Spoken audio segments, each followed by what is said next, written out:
और देखो, लोग एक लकवे से ग्रसित व्यक्ति को बिस्तर पर लिटाकर यीशु के पास लाए।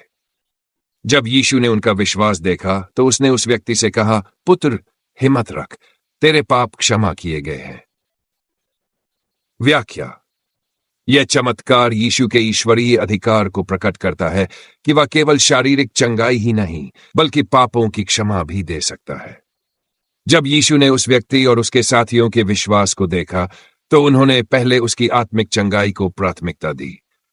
फरीसी और शास्त्री इस बात पर संदेह करते हैं कि यीशु के पास पापों को क्षमा करने का अधिकार है, लेकिन यीशु इस चमत्कार के माध्यम से प्रमाणित करते हैं कि वह परमेश्वर का पुत्र है।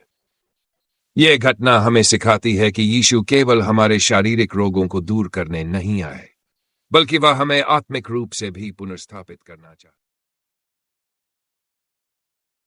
जब यीशु वहां से आगे बढ़े तो उन्होंने एक मनुष्य को देखा जिसका नाम मत्ती था, जो चुंगी घर में बैठा था, और यीशु ने उससे कहा, मेरे पीछे चल। तब वह उठकर उसके पीछे हो लिया।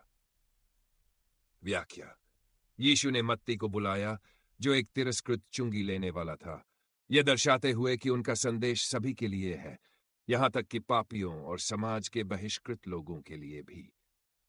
फरीसी यीशु की आलोचना करते हैं कि वह ऐसे लोगों के साथ भोजन करते हैं, लेकिन यीशु स्पष्ट करते हैं कि वे खोए हुओं को बचाने के लिए आए हैं। क्या जब तक दूल्हा उनके साथ है तब तक दूल्हे के साथ ही शोक मना सकते हैं? यूहन्ना के चेलों ने पूछा कि यीशु के शिष्य उपवास क्यों नहीं करते। यीशु ने समझाया कि जब तक वह उनके साथ है, यह समय आनंद का है, जैसे किसी विवाह उत्सव का।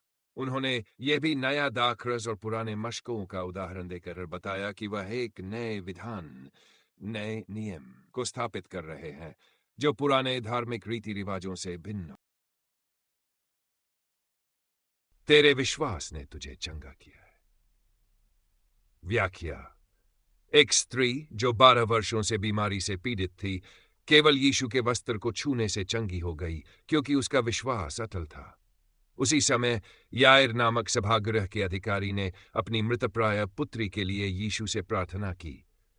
यीशु ने उस लड़की को मृतकों में से जीवित कर दिया, यह प्रमाणित करते हुए कि उनके पास न केवल रोगों को चंगा करने की बल्कि मृत्यु पर भी अधिकार है। यह घटना हमें विश्वास की शक्ति और यीशु की दिव्यता को समझने में मदद करती है। तेरे विश्वास के अनुसार तुझे मिल जाए। व्याख्या। 2 अंधे व्यक्ति यीशु को मसीह के रूप में पहचानते हैं और अपने विश्वास के कारण चंगे हो जाते हैं। बाद में एक गूंगा व्यक्ति, जो एक दुष्ट आत्मा से ग्रसित था, यीशु द्वारा मुक्त किया जाता है। लेकिन फरीसी यीशु के दिव्य अधिकार को स्वीकार करने से इनकार कर देते हैं। यह घटना दिखाती है कि यीशु केवल शारीरिक चंगाई ही नहीं बल्कि आत्मिक मुक्ति भी देते हैं, लेकिन यह आशीष केवल उन्हीं को मिलती है जो विश्वास रखते।